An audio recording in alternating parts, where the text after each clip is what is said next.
ഇപ്പോൾ V D Satheesan, പ്രതിപക്ഷ നേതാവ് വി ഡി സതീശൻ മാധ്യമങ്ങളെ കാണുന്നു തത്സമയം. ശമ്പളം പറ്റുന്ന ജീവനക്കാർ സുരക്ഷാ പെൻഷൻ മേടിക്കുന്നുണ്ടോ?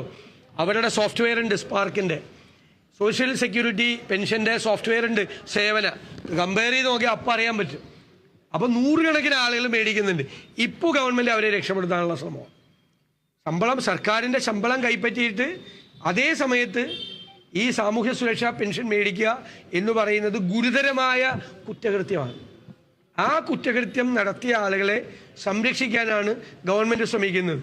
അതേ അവസരത്തിൽ എയ്ഡഡ് സ്കൂളിൽ 3 വർഷം മുമ്പ് അപ്പോയിൻമെൻറ്റ് കിട്ടിയ അധ്യാപകരുടെ സ്ഥിര നിയമനം കിട്ടിയ ആളുകളുടേത് റദ്ദ് ചെയ്ത് ഡെയിലി വേജസ് ആക്കാൻ വേണ്ടിയുള്ള തീരുമാനം. എന്ത് തലതിരിഞ്ഞ തീരുമാനങ്ങളാണ് ഈ ഗവൺമെൻറ് എടുക്കുന്നത്? ഏതെങ്കിലും കാലത്ത് കേട്ടിട്ടുണ്ട്? 3 കൊല്ലം മുമ്പ് സ്ഥിരപ്പെടുത്തിയ, കഴിഞ്ഞ 3 കൊല്ലമായി എയ്ഡഡ് സ്കൂളിൽ വേക്കൻസി വന്ന്, റിട്ടയർമെൻറ്റ് വേക്കൻസി വന്ന് സ്ഥിരപ്പെടുത്തിയ ആളുകൾ 3 കൊല്ലം കഴിഞ്ഞപ്പോൾ സ്ഥിരം ജോലി കിട്ടിക്കഴിഞ്ഞിട്ട് അവരെ ഇപ്പോൾ ഡെയിലി വേജസ് ആക്കി മാറ്റുകയാണ്. ഈ ഗവൺമെൻറ് അല്ലാതെ ഇത്രയും തലതിരിഞ്ഞ തീരുമാനം വേറെ ആരാ എടുക്കുന്നത്? ഉറപ്പായിട്ടും സാമൂഹ്യ സുരക്ഷാ പെൻഷനുമായി ബന്ധപ്പെട്ട് തട്ടിപ്പ് കാണിച്ച മുഴുവൻ പേരുടെയും പേര് പുറത്തു വിടണം. ഞാൻ മുഖ്യമന്ത്രിക്ക് കത്ത് എഴുതിയിട്ടുണ്ട്. അവർക്കെതിരായിട്ട് ശക്തമായ നടപടി സ്വീകരിക്കണം. എന്തേ സർക്കാർ മടിക്കുന്നു എന്നാണ് സംശയം ഉണ്ടാക്കുന്നത്.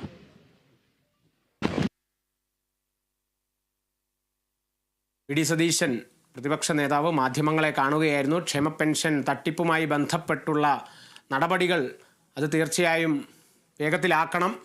സർക്കാർ ഇപ്പോൾ അതിന്